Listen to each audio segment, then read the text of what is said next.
नमस्कार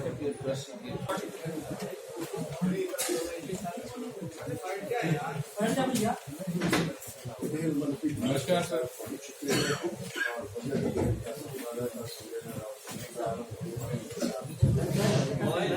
मोबाइल नीचे रखो।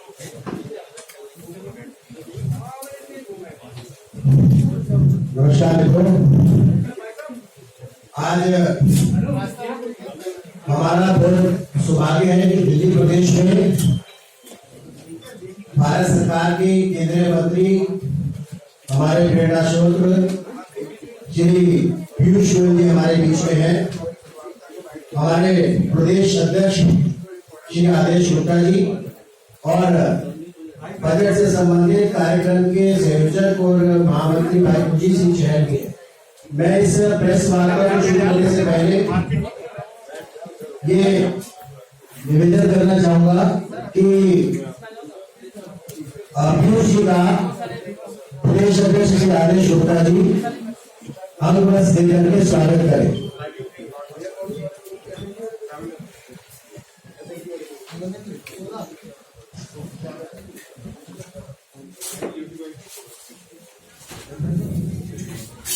हमारे यहाँ पहली बार पीयूष जी आए हैं दिल्ली प्रदेश मीडिया विभाग में, तो हम अपनी तरफ से भाई कुलजीत सिंह से कहेंगे कि फूल खुश करके सभी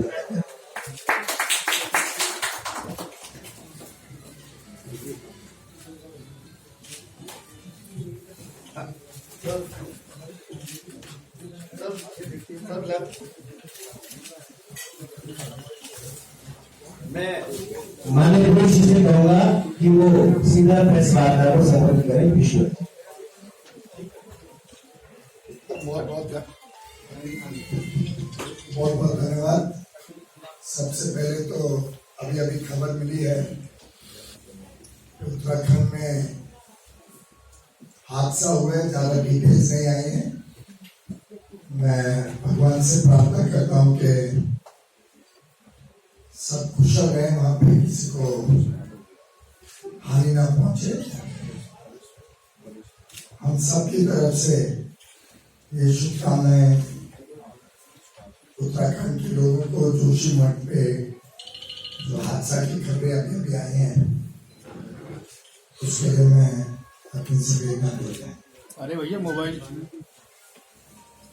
आज हम केंद्रीय बजट की चर्चा करने के लिए उपस्थित हुए हैं। मैं समझता हूं इतनी अनिश्चित परिस्थितियों में यह आज तक का सबसे अनूठा बजट है।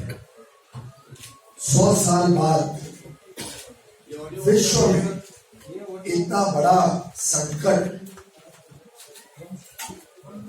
स्पेनिश फ्लू के बाद छोटे मोटे स्वास्थ्य से संबंधित घटनाएं हुई, कभी कभार आर्थिक परिस्थितियां भी बिगड़ी, कुछ क्षेत्र में बिगड़ी, कुछ समय के लिए बिगड़ी।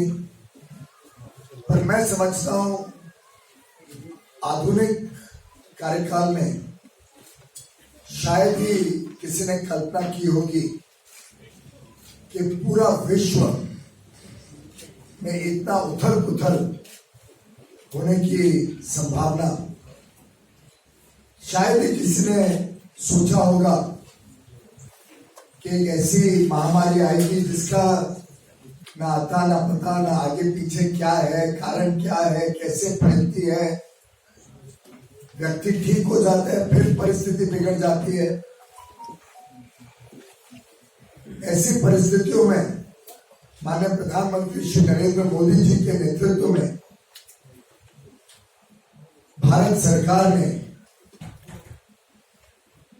पूरी इस महामारी के दौरान जिस तरीके से देश को संभाला, देश की अर्थव्यवस्था को संभाला, लोगों के जीवन को संभाला, मैं समझता हूं अपने आप में पूरे विश्व के लिए एक मिसाल कायम की। और आज जिस प्रकार की परिस्थितियां हम एडवांस कंट्रीज में जो बहुत अपने आप को समृद्ध मानती हैं, अपने आप को धन दौलत से शान के जीवन में जीने के लिए सोचती है, उन सब के सामने जो कदम भारत ने उठाए, मैं समझता हूं भारत ने उन सबको पीछे छोड़ दिया और पूरे विश्व में माननीय प्रधानमंत्री जी की इस बात के लिए बहुत सराहना हुई है। माननीय निर्मला सीतारमण जी वित्त मंत्री जी ने पूरे कोरोना काल में समय समय पर देश को आत्मनिर्भर बनाने के लिए, देश का आत्मविश्वास और मजबूत करने के लिए कई सारे कदम उठाए और एक प्रकार से आत्मनिर्भर भारत के अलग अलग पैकेजेस द्वारा मिनी बजट भी देश के समक्ष रखे। प्रधानमंत्री गरीब कल्याण योजना अपने आप में अनोखी थी। इस दौरान हर व्यक्ति की चिंता करना, गरीब से गरीब व्यक्ति के घर में अनाज पहुंचे, 24 घंटे देश भर में बिजली रहे, किसानों को खाद की कोई कमी ना पड़े, इन सब की लगातार चिंता प्रधानमंत्री जी करते रहे। लॉकडाउन के समय भारत के लोगों को तैयार करना, पोस्ट लॉकडाउन के पीरियड के लिए देश की व्यवस्थाओं को सुधार करना, कोरोना से लड़ने के लिए अपने आप को तत्पर बनाना, चाहे वो पीपी मैन्युफैक्चरिंग हो, पर्सनल प्रोटेक्टिव इक्विपमेंट जो शून्य था लगभग कोरोना के पहले, चंद ही महीनों में हमारे छोटे व्यापारी एमएसएमई सेक्टर में करीब करीब 5 लाख पीपी बनाने का काम रोज शुरू कर दिया। एक जमाने में डर लगता था कि ऑक्सीजन पर्याप्त होगा कि नहीं, वेंटिलेटर्स लोगों को मिलेंगे कि नहीं, आइसोलेशन वार्ड क्वारंटाइन के लिए होंगे कि नहीं, आईसीयू बेड तो नहीं कम पड़ जाएंगे। हर विषय की गहराई से चिंता करते हुए प्रधानमंत्री जी का पक्का इरादा था कि सबसे पहले मुझे लोगों की जान बचानी है और उसके बाद अर्थव्यवस्था को फिर ठिकाने लगा के लोगों की जीविका को फिर एक बार सुनिश्चित करना है। कई विश्व के देशों ने लोगों की चिंता करे बगैर सिर्फ अर्थव्यवस्था पे चिंता की, उनका क्या परिणाम हुआ आप सबने देखा। भारत एक ऐसा देश है जिसने पहले जीवन बचाया, फिर जीविका बचाई और अब दोनों को बचाते हुए तेज गति से आगे बढ़ रहा है। और इन सब पूरे कार्यकाल के दरमियान माननीय प्रधानमंत्री जी ने अलग अलग समय पे अलग अलग घोषणाओं से समाज के हर वर्ग की चिंता की और ये 5 आत्मनिर्भर भारत के पैकेजेस और बजट को जब एक साथ जोड़ के देखते हैं तो मैं समझता हूं क्रिकेट की भाषा में जैसे पूरा सिक्सर मारा, वैसा ये बजट माननीय वित्त मंत्री जी ने देश के समक्ष रखा। ये बजट एक लंबी सोच, दूरदर्शी विजन के साथ तैयार किया गया। कोई भी करदाता के ऊपर कीमतों में या टैक्सेस में बोझ नहीं डाला गया। समस्या गंभीर थी, रिसोर्स कंस्ट्रेंट था, सरकारी आय में कमी होने की पूरी संभावना इस साल तो है ही, अगले साल भी बहुत ज्यादा वृद्धि नहीं होगी ऐसा अनुमान है। 16-17% की वृद्धि अगले साल के लिए कैलकुलेट की गई है। इस सब के दौरान हर वर्ग की चिंता करना, चाहे वो किसान हो, चाहे छोटा व्यापारी हो, मध्यम वर्गीय हो, गरीब हो, अर्थव्यवस्था को भी बल देना, साथ ही साथ देश को, जिसको मैं कहता हूं फ्यूचर रेडी बनाना। इसके पीछे जो सोच माननीय प्रधानमंत्री जी ने इस बजट के माध्यम से देश के समक्ष रखी और जो 6 अलग अलग वर्टिकल्स पे वित्त मंत्री जी ने बजट को बड़े सरल शब्दों में समझाया, पूरे देश में उत्साह का वातावरण बना। पूरे देश ने इस बजट का तहे दिल से स्वागत किया और आत्मनिर्भर भारत जब भारत आत्मविश्वास के साथ आगे बढ़ेगा। और मैं समझता हूं ये बजट आत्मविश्वास का भी बजट है, आत्मनिर्भर भारत को बनाने का भी बजट है, और देश को फिर एक बार तेज गति से प्रगति के पथ पर लेके जाने वाला बजट माननीय प्रधानमंत्री जी ने देश के समक्ष रखा है। और आप देखिए कैसे कैसे अलग अलग विषयों पे चिंता की।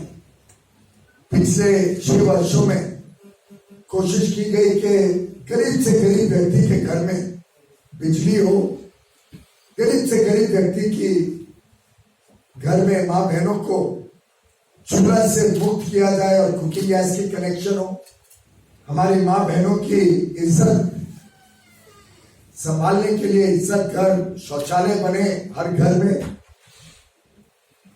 डिजिटल इंडिया का विस्तार जिस तेजी से हुआ उससे देश में छोटे छोटे इलाकों तक मोबाइल पेनिट्रेशन तो हुआ ही, साथ में इंटरनेट भी पहुंचाने का काम हुआ। वर्षों वर्षों तक जो एक गंभीर समस्या इस देश में हम सब ने महसूस की थी, हम सबके पास कई बार हमारे पास कोई काम कर रहे हैं, हमारे दफ्तर में घर में काम कर रहे हैं, आते थे कि मेरे चाचा ताऊ बीमार है, मेरी माँ बहन को तकलीफ है, घर में कोई बीमारी आ गई है, कुछ लोन मिल जाए, कुछ किसी व्यक्ति की जीवन बचाने की कोशिश में परेशान रहता था गरीब वर्ग, निम्न मध्यम वर्ग। प्रधानमंत्री जी को हर व्यक्ति, हर गरीब व्यक्ति की पीड़ा समझ में थी, क्योंकि उन्होंने खुद उस पीड़ा से अपने जीवन को गुजारा था। 50 करोड़ लोगों को आयुष्मान भारत का लाभ देना विश्व की सबसे बड़ी स्वास्थ्य सेवा की स्कीम योजना देश में लागू करने का साहस शायद ही कोई और प्रधानमंत्री कर सकता। इस प्रकार से आप सोचिए, कोरोना काल में अगर ये सब काम नहीं हुए होते, स्वच्छता नहीं हुई होती, शौचालय नहीं बने थे, आयुष्मान भारत नहीं होता, सभी के घरों में बिजली नहीं होती, सभी के घरों में तेज गति से टेक्नोलॉजी और इंटरनेट नहीं पहुंचा होता, तो लोग कितने तकलीफ में इस कोरोना काल में गुजरे। हमने पहले कई बार देखे, कभी कोई दिक्कत आई, कोई राइट हुआ, 2-3 दिन के बाद तो घर से बाहर निकलना चाहते, मजबूर थे, क्योंकि घर बैठे कमाई नहीं थी, पेट कैसे भरे, घर कैसे चलाएं। लेकिन इस दौरान, खासतौर पे लॉकडाउन के दौरान, पूरे देश ने माननीय प्रधानमंत्री जी के आह्वान पर अपने आप को घर में रखा, बांधे रखा। बिजली होने के कारण वो समय ठीक ठाक गुजर गया। टेलीविजन सबके घर में चला तो एक प्रकार से समय भी गुजर गया। बच्चों ने पढ़ाई भी इंटरनेट के माध्यम से कर ली, और उसी समय पूरी देश की व्यवस्था, केंद्र सरकार, राज्य सरकारों ने मिलकर देश को कोरोना की लड़ाई में तैयार करने का काम किया। साथ ही साथ आत्मनिर्भर भारत के पैकेजेस से अर्थव्यवस्था को फिर एक बार पुनर्जीवित करने के लिए अलग अलग महत्वपूर्ण कदम उठाए गए। अलग अलग वर्गों को आगे, विश्व शक्ति अगर भारत को बनाना है तो देश के 130 करोड़ लोगों को साथ में आगे बढ़ा के ही बन सकती है। इस कल्पना को सामने रखते हुए कई सारे बदलाव देश के समक्ष रखे गए, और उसी के कारण अब अर्थव्यवस्था भी तेज गति से विकास की तरफ बढ़ रही है। इस बजट ने बहुत गौर दिया है अर्थव्यवस्था को बढ़ाने के लिए, नए नौकरियों के साधन उपलब्ध कराने के लिए, कामकाज को बढ़ाने के लिए, एंटरप्रेन्योरशिप एक उत्साह देने के लिए हमारे युवा युवतियों को। जब वो जमाना गया कि सिर्फ सरकारी नौकरी के पीछे हम भागे, अब हम कैसे आत्मविश्वास के साथ जॉब क्रिएटर बने, जॉब सीकर ना बने। स्टार्टअप की दुनिया को और गति दी गई, इंफ्रास्ट्रक्चर पे जो बल दिया, जिससे रोड्स हो, हाईवेज हो, रेलवे हो, हवाई अड्डे हो, बंदरगाह हो, पोर्ट्स हो, इनलैंड वाटरवेज की व्यवस्था हो, बिजली, गैस, इन सब व्यवस्थाओं को कैसे और अच्छा बनाया जाए। आप सबने सुना होगा, एक बड़ा मशहूर अमेरिकन फ्रेज है, did America made the highways और द हाईवेज मेड अमेरिका। और इसमें किसी को कोई राय नहीं है।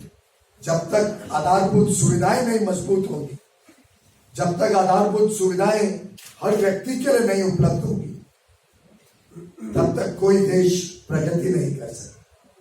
और मैं समझता हूं नए भारत की नींव इस बजट में रखी। आपने देखा होगा प्रतिपक्ष भी कोई बहुत ज्यादा आलोचना नहीं कर पाया।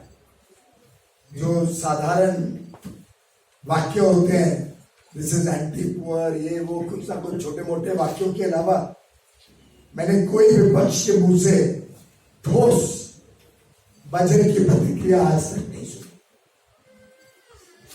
आज तक कोई व्यक्ति ये नहीं निकाल पाया कि इसमें कुछ कमी रह गई, कोई वर्ग छूट गया। कुछ विभाग मेरे पास भी हैं।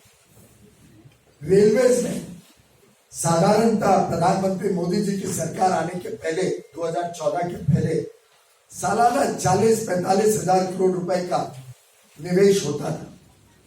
आपको जान के बड़ा हर्ष होगा, इस वर्ष के बजट में माननीय वित्त मंत्री जी ने 2,15,000 करोड़ का निवेश मात्र रेलवे में करने का अनुमति दी है। अब कल्पना करिए, 5 गुना निवेश मात्र 6-7 वर्षों में रेलवे में करना कितनी बड़ी सौगात है हमारे देश के यात्रियों के लिए भी और उद्योग और व्यापार से जुड़े हुए लोगों के लिए। और स्वाभाविक रूप से उद्योग व्यापार बढ़ेगा तभी तो अर्थव्यवस्था बढ़ने से लोगों का कारोबार बढ़ेगा, नौकरियां आएंगी, काम करने के साधन मिलेंगे, direct indirect working opportunities, employment opportunities बढ़ेंगी। और जो मल्टीप्लायर इफेक्ट होता है, यानी 1 रुपया आप कोई व्यवस्था में लगाओ, आधारभूत सुविधाओं में, इंफ्रास्ट्रक्चर में जब लगाते हो तो अलग अलग अनुमान है कि उसका अर्थव्यवस्था पे 3 गुना 5 गुना इंपैक्ट तो तुरंत देखने को मिलेगा। लोहा बिकेगा, सीमेंट बिकेगा, रेती बिकेगी, लोगों को काम मिलेगा, उस काम के माध्यम से वो खर्चा करेंगे तो कंजम्पशन बढ़ेगा। इसी से गति आती है अर्थव्यवस्था। हाईवेज का जो बड़ा विस्तार का योजना वित्त मंत्री जी ने बताई, देश के समक्ष रखी, जिस प्रकार से पोर्ट्स को, एयरपोर्ट्स को बढ़ाने की बात इस बजट में रखी गई है, मुझे लगता है आने वाले दिनों में भारत एक बड़ी कंपेटिटिव शक्ति के रूप में विश्व में जो सप्लाई चेन्स है उसमें हमारी जो योगदान है हम बढ़ाने के लिए तैयार हो रहे हैं। जब रोड्स, रेलवेज, एयरपोर्ट्स में खर्च होता है तो जो लॉजिस्टिक्स कॉस्ट है, तो सामान को एक जगह से दूसरे जगह लेके जाने का जो भाड़ा है, जो खर्चा है, वो कम होता है। भारत में उत्पादन की गई वस्तुएं और ज्यादा कंपेटिटिव होती हैं विश्व में, और ज्यादा निर्यात बढ़ता है। जैसे भारत में उत्पादन बढ़ता है तो हम देश की भी रिक्वायरमेंट्स पूरी करते हैं, साथ ही साथ आयात को भी कम करते हैं, इंपोर्ट्स पे थोड़ी लगाम लगती है और एक्सपोर्ट को और ज्यादा गति आती है। अलग अलग योजनाएं और बताई गई, इथेनॉल के बारे में कैसे और बड़े रूप में इसको बढ़ाने का काम कर रही है सरकार। अब लगभग 8-8.5% तो तुरंत, और अगले 3-4 साल में 20% पेट्रोल में इथेनॉल डाल के ये पूरा पैसा लगभग 75-80 हजार करोड़ रुपया हमारे किसानों को और अधिक आय में मिलेगा। चाहे वो गन्ना किसान हो, चाहे वो धान बनाने वाले किसान हो।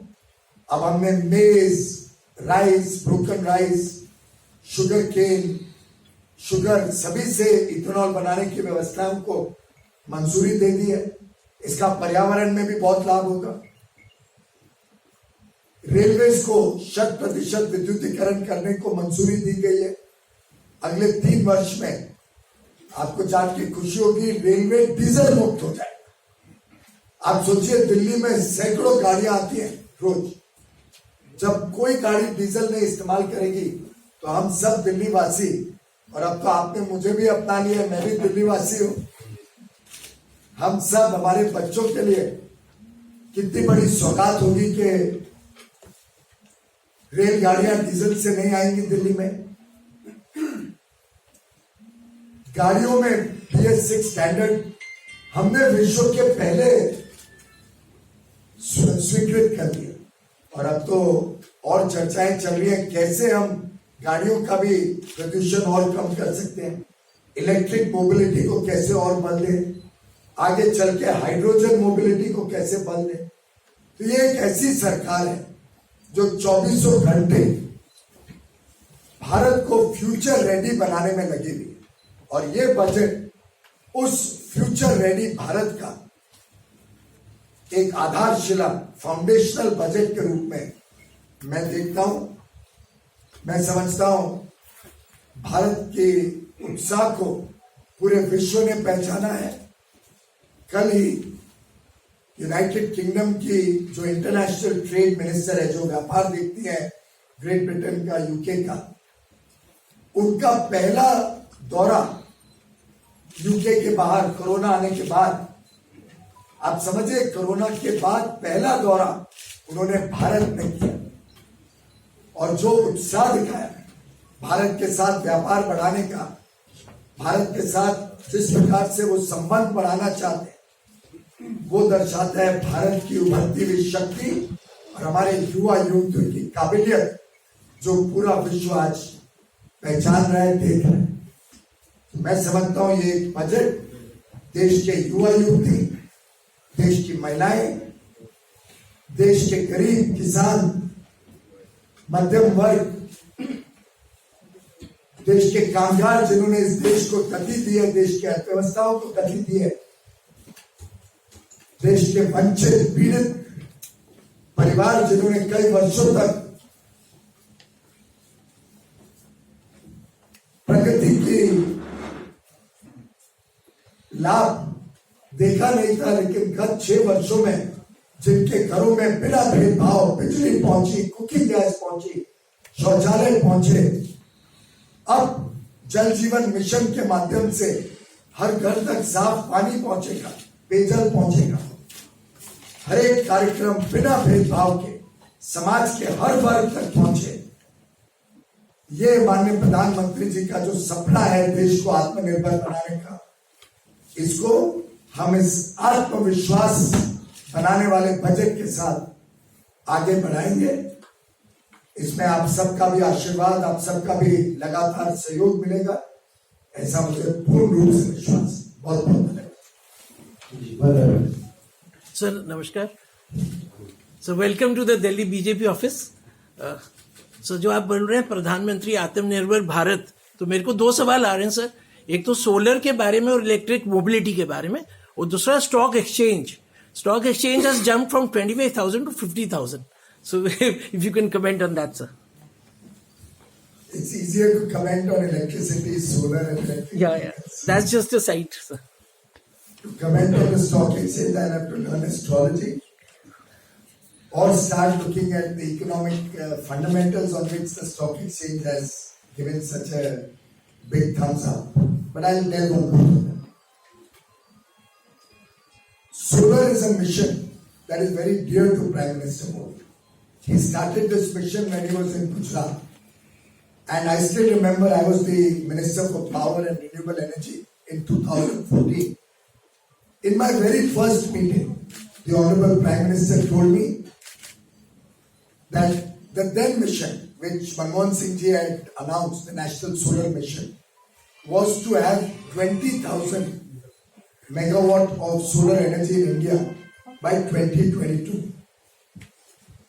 Prime Minister said that doesn't satisfy him at all. The people of India want clean energy. They want a clean environment. and you will be happy to know he increased it straight fivefold to 1 lakh megawatt. And the overall renewable energy target was set at 1,75,000 megawatt by 2022, and we are well on way to achieve that by the time we achieve the 75 years of independent India. But this Prime Minister never rests. वो बोलते हैं ना कि ना मैं रुकूंगा ना मैं थकूंगा, वो भी नहीं आराम करते हैं और किसी को आराम नहीं करने देते हैं, चाहे मंत्री हो चाहे अधिकारी हो। अब जब उन्हें दिखा कि 175 तो हो ही रहा है और तेज गति से हो रहा है, तो उन्होंने ऑलरेडी हमारा नया टारगेट सेट कर दिया, 4.5 लाख मेगावाट नवीकरणीय ऊर्जा से, रिन्यूएबल एनर्जी से 2030 तक बनाने का निर्णय माननीय प्रधानमंत्री जी ने लिया है। और रेलवे भी उसमें एक छोटी आहुति देने के लिए संकल्पित है। रेलवे ने तय किया है कि 2030 तक हम 100% रिन्यूएबल एनर्जी, नवीकरणीय ऊर्जा से पूरी रेल व्यवस्थाएं चलाएंगे। 23 दिसंबर तक 100% इलेक्ट्रिफिकेशन हो जाएगा और 2030 तक विश्व की पहली रेलवे बनेगी जो नेट जीरो रेलवे होगी, शून्य प्रदूषण भारतीय रेल कंट्रीब्यूट करेगी विश्व। ये माननीय प्रधानमंत्री जी की सोच है, एक बड़ी फॉरवर्ड लुकिंग उनकी विजन रहती है। इलेक्ट्रिक व्हीकल्स पे वो बहुत बल दे रहे हैं, टैक्सेस पे बहुत कम रखे गए, प्रोडक्शन लिंक्ड इंसेंटिव की स्कीम अब फाइनलाइज हो रही है, जिससे भारत में इलेक्ट्रिक व्हीकल्स के पुर्जे बने। फेम 2 को हमने मंजूरी दी है, जिससे जो भी बिजली से चलने वाली गाड़ी या स्कूटर, 2 व्हीलर खरीदते हैं उनको इंसेंटिव मिले। और राज्य सरकारें, केंद्र सरकार सब मिलकर अगर गति दे इस प्रोजेक्ट को, तो मैं समझता हूं 2030 तक नई गाड़ियां जो बिकेगी, पुरानी तो चलेंगी, वो तो चलेंगी, पर जो नई गाड़ियां बिकेगी वो लगभग पूरी तरीके से इलेक्ट्रिक व्हीकल्स के रूप में जाएंगी, बैटरीज के खर्चा कम होने से। और बिजली पे हमारे 6 साल के कार्यकाल में खर्चे को बहुत नियंत्रित रखा गया।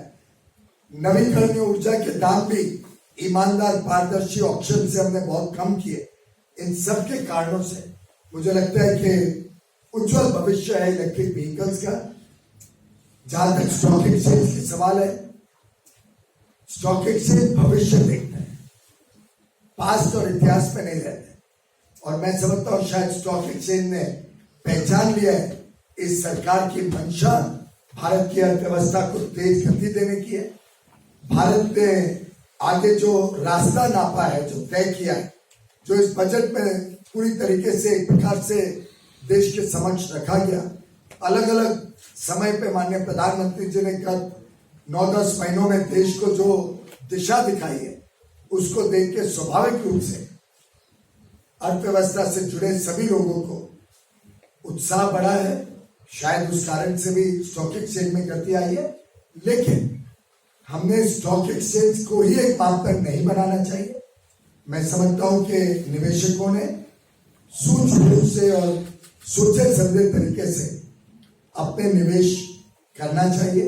खासतौर पे छोटे निवेशकों को बहुत ज्यादा बिना पढ़े लिखे, बिना गहराई में जाए लालच कभी नहीं करना चाहिए और संतुलित तरीके से अपना निवेश करना चाहिए।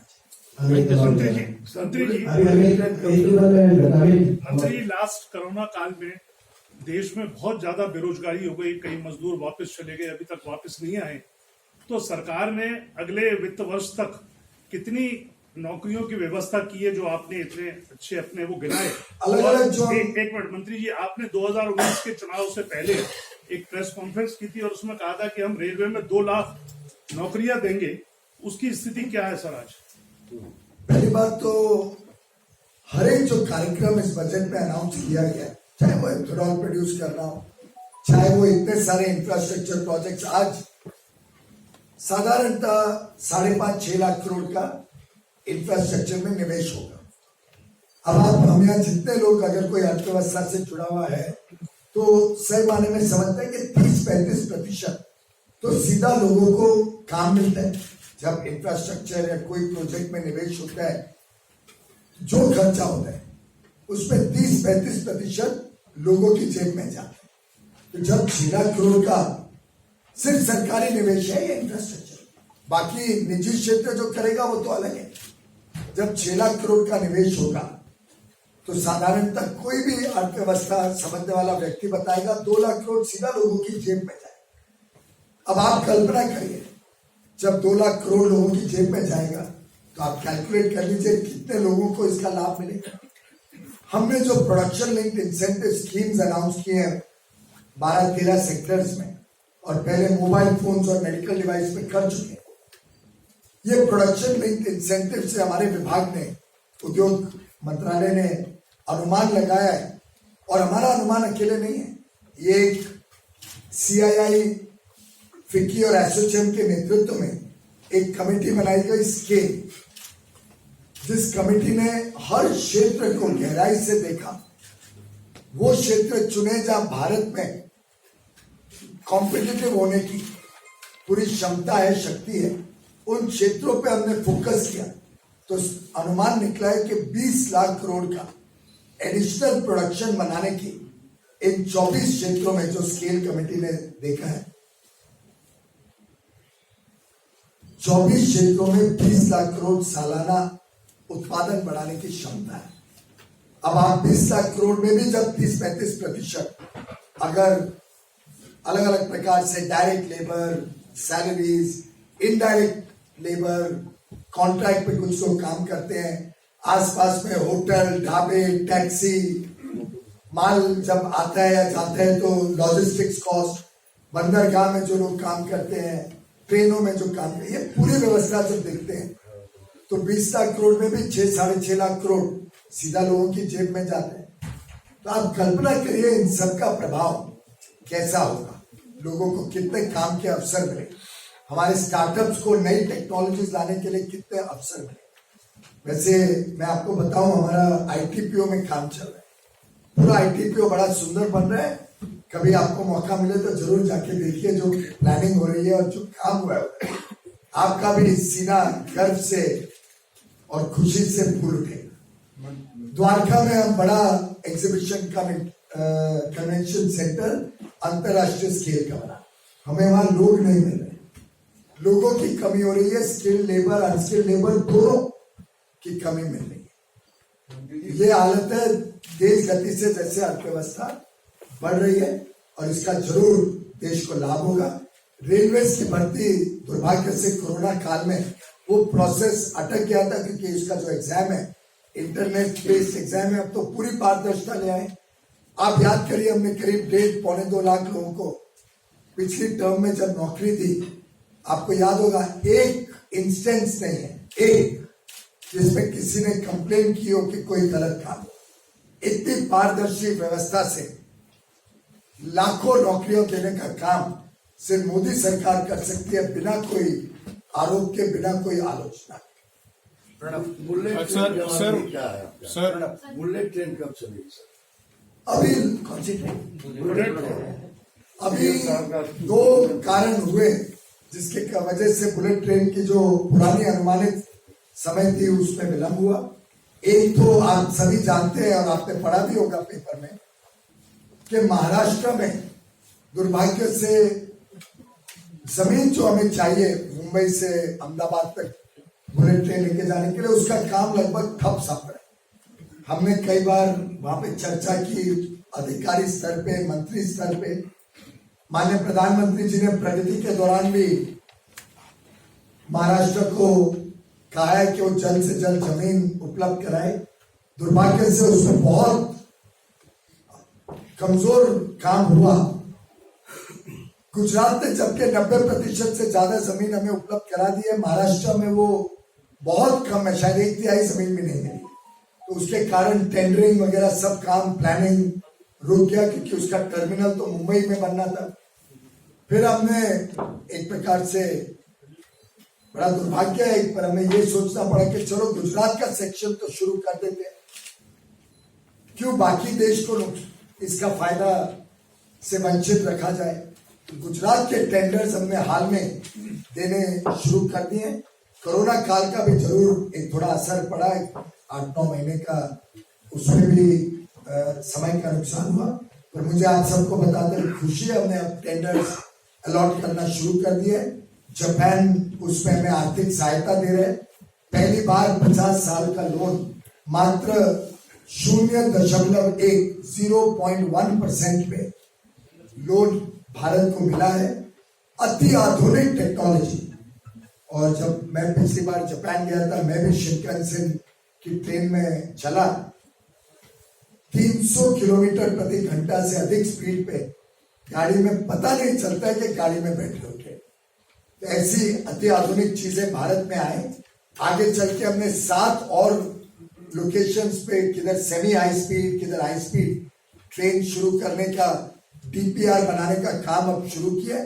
और आगे चल के पब्लिक प्राइवेट पार्टनरशिप में हम सोचते हैं कि तेज गति से विस्तार हो पैसेंजर कॉरिडोर्स का। एक तरफ फ्रेट कॉरिडोर्स तो हो ही रहे जिससे मालगाड़ियां तेज गति से जाएं, खर्चा कम हो, ऐसे पैसेंजर कॉरिडोर्स भी देश में बने, उसका भी काम चल रहा है। अब अंतिम उसकी समय रेखा तो महाराष्ट्र सरकार जब जमीन दे दे हमारे काम को और हम अंतिम तरीके से प्लानिंग को कंप्लीट कर सके, तभी हम आपको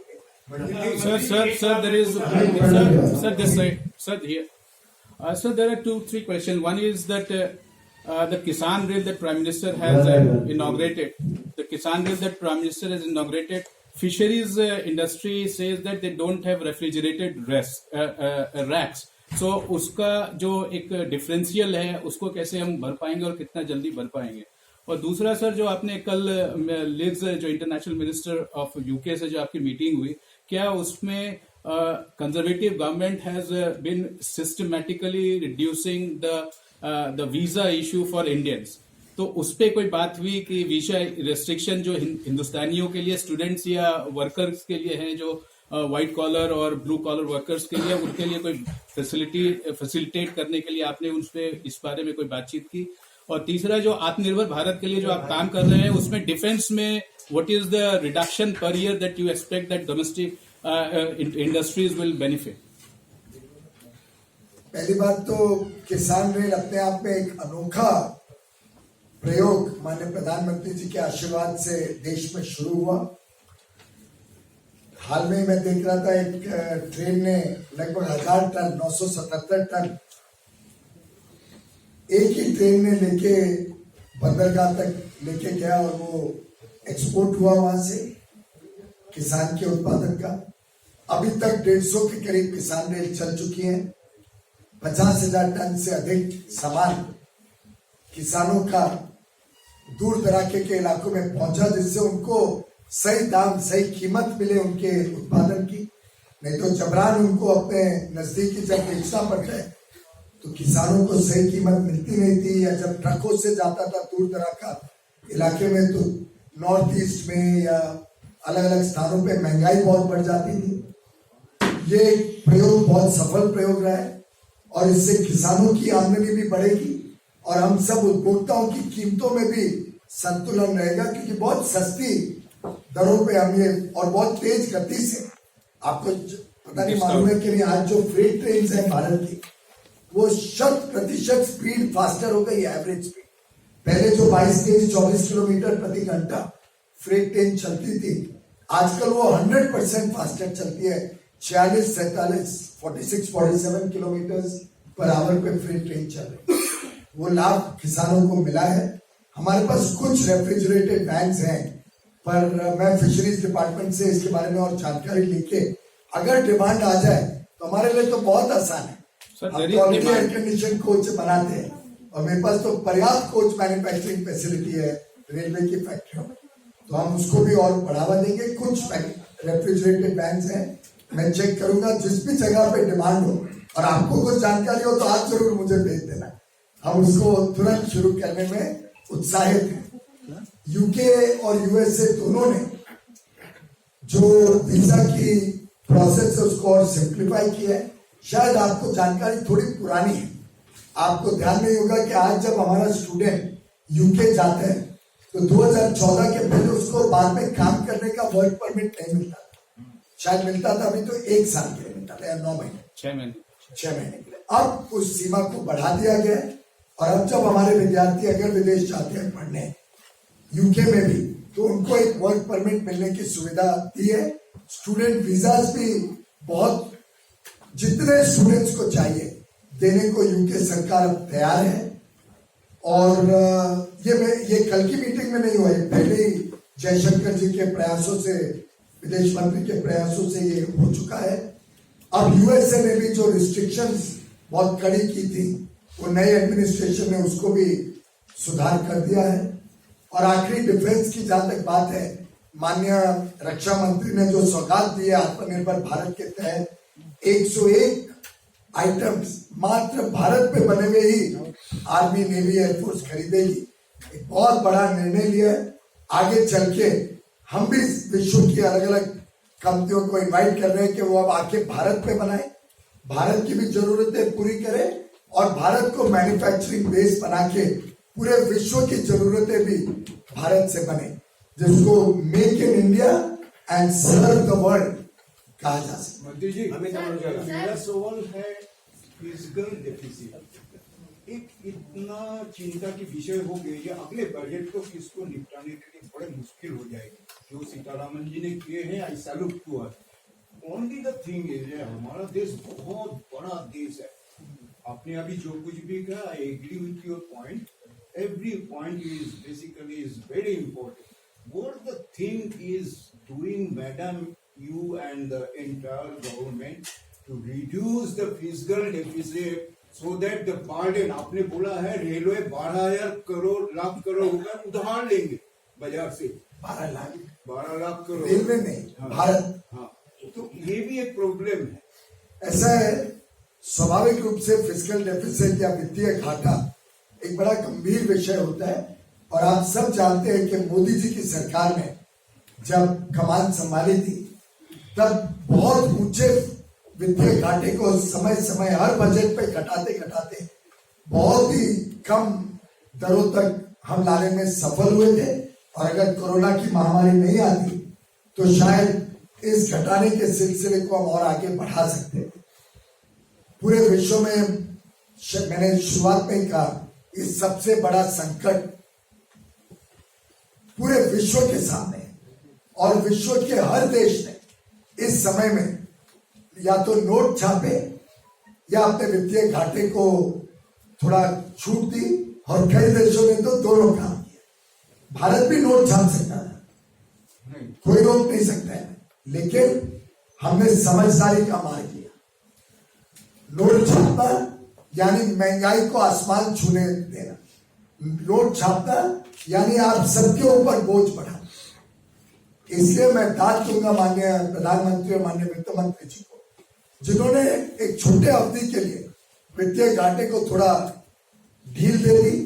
और हर अर्थव्यवस्था समझने वाला व्यक्ति यही डिमांड कर रहा था, यहाँ तक कि विपक्ष के भी नेता और विपक्ष के पूर्व के वित्त मंत्री भी यही बात कहते थे कि आप वित्तीय घाटे की चिंता ना करें, इस समय देश को फिर एक बार विकास के तरफ लेके जाना है, अर्थव्यवस्था को संतुलन में लाना है। और मैं समझता हूं माननीय वित्त मंत्री जी ने बहुत समझदारी दिखाई, ग्रोथ पे फोकस किया। आरबीआई ने भी कल के मॉनेटरी पॉलिसी में, कल परसों, इसकी सराहना की है,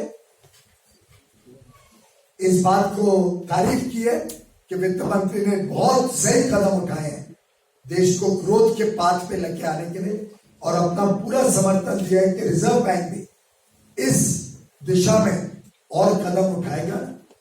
आप देखते हैं कि आज फॉरेन एक्सचेंज रिजर्व्स $590 बिलियन हो गए। हम जब सरकार में आए थे तो शायद $350 कुछ बिलियन था, गूगल करके निकाले, 360 है, लेस देन 400। हाँ सर, लगभग 600 पे आ पीयूष जी, अभी आपने किसानों के बारे में बहुत सारी योजनाओं से बताया कि किसान सम्मान निधि आपने जो एडिशनल बोरोइंग, रेलवे तो 1 लाख करोड़ एडिशनल बोरो करेगा, पर हम तभी बोरो करते हैं जब प्रोजेक्ट इकोनॉमिकली वायबल है, तो आपका हमारा प्रोजेक्ट भी कोई- तो रुका पड़ा है, सॉरी, बहुत सारे प्रोजेक्ट तो रुका पड़ा है। हाँ तो प्रोजेक्ट में अगर पश्चिम बंगाल से जमीन मिल जाए तो सब प्रोजेक्ट को तेज गति दे देंगे। आज ही मैं टाइम्स ऑफ इंडिया में आर्टिकल पढ़ रहा था, सर 2 महीने बाद पश्चिम बंगाल में तो एक प्रोजेक्ट 1974 में शुरू हुआ था, 1974। आज से कितने साल पहले? 47 ईयर्स अगो,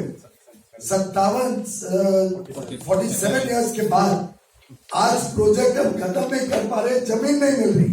सर मई के बाद शायद मिल जाए, हो सकता है आपको अभी तक शायद लगता है। कल रात को मैं हमारे राष्ट्रीय अध्यक्ष माननीय नड्डा जी को मैं बधाई दे रहा था। कल उन्होंने परिवर्तन यात्रा का शुभारंभ किया है, हरी झंडी दिखाई है।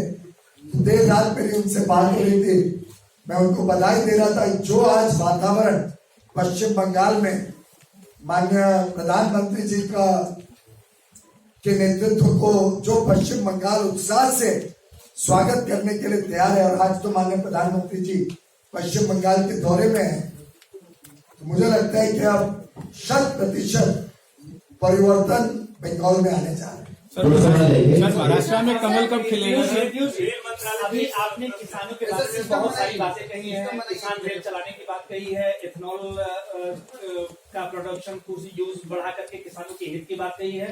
किसानों से आप लगातार भूमिका में बातचीत करने की भूमिका में महत्वपूर्ण रोल अदा करते रहे हैं। आज 75 डेज हो चुके हैं किसान आंदोलन को, कोई हल निकलता हुआ नजर नहीं आ रहा है। एक अभी परसेप्शन मोदी सरकार के बारे में बन रहा है कि चाहे शाहीन बाग आंदोलन हो, चाहे किसान आंदोलन हो, आप डायरेक्टली एक्शन लेने से बचते रहे हैं। क्या ये उम्मीद की जा सकती है कि हम किसान आंदोलन को जल्दी ही खत्म होता हुआ देखेंगे, या ये खालिस्तान और कनाडा से इसका लिंक जो है लगातार सामने आता रहेगा और उसके बाद भी सरकार चुप बैठी रहेगी? ये सरकार किसानों के लिए संवेदनशील है। किसानों की समस्या पे पूरी तरीके से प्रधानमंत्री मोदी जी और हमारी पूरी सरकार बातचीत भी लगातार करते जा रही है, करने के लिए तैयार है। माननीय प्रधानमंत्री जी ने तो कहा कि हम तो एक फोन कॉल अवे, लेकिन फोन कॉल करके कुछ बात तो हो, आगे तो बढ़े। अगर बातचीत या जब नेगोशिएशन होता है या डिस्कशन होती है, चर्चा होती है, तो स्वाभाविक रूप से क्या समस्या है उस पर चर्चा हो सकती है। स्वाभाविक रूप से हमने कोई गलती की है तो आप हमारे को अवगत कराइए। अगर कोई हमारे कानूनों में कुछ किसानों का नुकसान होने की संभावना है तो हमें बताया जाए। कुछ विषयों पे भ्रमित किया गया है कुछ किसानों को, अधिकांश एक क्षेत्र में किसानों को भ्रमित करने में कुछ व्यक्ति सफल हुए हैं। फिर भी उस भ्रम को भी मद्देनजर रखते हुए सरकार ने प्रस्ताव दिया कि चलो इसमें और ज्यादा शब्दों से खड़ा बना के उसको और ज्यादा आपका समाधान करने के लिए सरकार तैयार है। फिर हमने और प्रस्ताव पे प्रस्ताव देते गए। तो मैं समझता हूं कि जब कई बार टीवी पे या पेपर में मैं देखता हूं तारीख पे तारीख, तो आप गलत शब्द इस्तेमाल कर रहे हो। हम तो प्रस्ताव पे प्रस्ताव देते जा रहे हैं। अगर कोई आपके घर पे कोई आ जाए और आपको बोले कि भाई आप गलत हो, तो आप स्वाभाविक रूप से पूछोगे ना, भाई बताओ मैंने क्या गलती की? नहीं, बस आप गलत हो। और बस यही बात हो तो आगे बात बढ़ने की संभावना स्वाभाविक रूप से कम हो जाती है। पर मैं निंदा करता हूं जिस प्रकार से 26 जनवरी को भारत के आन बान और शान के ऊपर, हमारे तिरंगे के ऊपर जो गलत काम हुआ, वो वास्तव में बहुत ही दुर्भाग्य की बात है। फिर भी हम उन सब बातों को पीछे रख के हमारी लगातार कोशिश है कि बातचीत के माध्यम से हल निकले। हमने ये भी ऑफर किया है कि 18 महीने तक हम स्थगित कर देंगे कानून। चलिए, आपको जो और चर्चा करनी है डिटेल में कर देते हैं, लेकिन अभी तक हमें कोई ठोस प्रस्ताव किसानों के माध्यम से नहीं है। सर सरकार इस मूड में है फिलहाल कि बिल वापस लिया जाए, क्योंकि वो लोग सिर्फ इसी बात पे अड़े हैं कि बिल वापस ले और हम अपना ये सारा धरना प्रदर्शन खत्म करें। जब सरकार कोई बिल आती है तो पूरे देश को उसका लाभ मिलता है। देश में करोड़ों किसान खासतौर पे जो छोटे किसान हैं, जिनका 1 एकड़, 2 एकड़, 2.5 एकड़, कुछ जगहों पे तो उससे भी छोटे कुछ किसान हैं। ये किसानों को और पर्याय मिले, उनकी आमदनी कैसे बढ़े, उस दिशा में ये कानून लाए गए हैं। देश भर में किसानों ने इसका स्वागत किया है। आपने देखा कल चक्का जाम में क्या परिस्थिति रही। सर मैं समझता हूं कि जो कानून देश के करोड़ों किसान के लाभ के लिए लाए गए, उसको वास्तव में कोई चिंता का गंभीर विषय उसमें हो तो जरूर सामने लाया जाए, सुधार किया जाए, लेकिन सभी को क्यों वंचित रखा जाए उनके लाभ देने के लिए, ऐसा मेरी राय है। मंत्री जी, भारत की जो छवि है अंतर्राष्ट्रीय स्तर पे धूमिल की जा रही है। ये भारत का आंतरिक मामला है, तो बातचीत की पेशकश के लिए सरकार की तरफ से कोई डेट नहीं आई है और किसान अपेक्षा कर रहे हैं कि सरकार बड़े होकर बड़प्पन दिखाएगी और तारीख देगी। हमने तो, मैंने जैसा बताया, बहुत सारे प्रस्ताव पर रखे थे, अब उनकी तरफ से हम प्रस्ताव की सर वो आपकी तरफ से अपेक्षा वेट कर रहे हैं। सर आपको क्या लगता है सर कि जो आत्मनिर्भर भारत का जो आत्मनिर्भर भारत बजट का सपना है वो बिना किसानों के संभव हो पाएगा? किसने कहा बिना किसानों के? पूरा आत्मनिर्भर भारत किसानों के ऊपर ही तो निर्भर करते हैं, और हमने तो समय समय पे किसानों के लिए काम किया। आखिर आप बताइए, किसानों का बजट, एग्रीकल्चर बजट जिस मात्रा में बढ़ा है मोदी सरकार के नीचे, क्या आपने कभी ऐसी कल्पना की थी?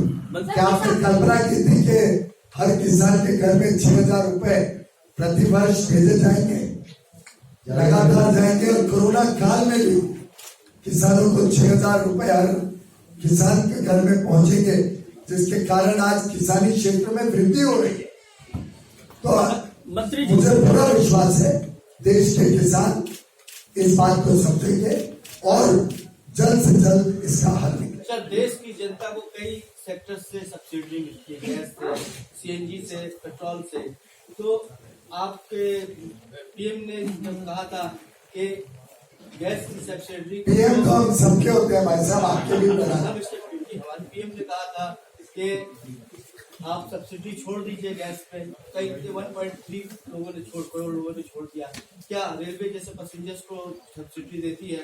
क्या मिस्टर पीएम से कहेंगे कि आप रिक्वेस्ट कर दिए जनता से कि पैसेंजर? ऐसा ये हम ऑलरेडी रिक्वेस्ट सीनियर सिटीजन्स से कर चुके हैं, पहले ही कर चुके हैं, और बहुत अच्छा उत्साह देखने को मिला। लाखों लोगों ने, रेलवे के यात्रियों ने भी अपनी सब्सिडी छोड़ी थी, और मैं उन सभी का आपके माध्यम से धन्यवाद देना चाहता हूँ। एक जरूरी सूचना है, वो ये कि उत्तराखंड में जो भी ग्लेशियर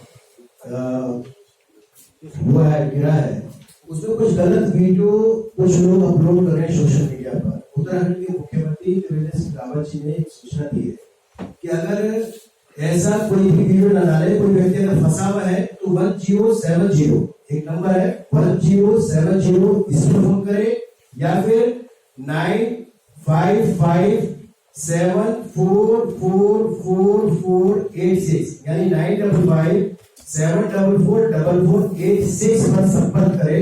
कोई भी व्यक्ति किसी को भ्रमित करने का प्रयास ना करे और ना ही को भ्रमित करे। बाकी चर्चा अपन लंच में करेंगे। बहुत बहुत धन्यवाद। बहुत बहुत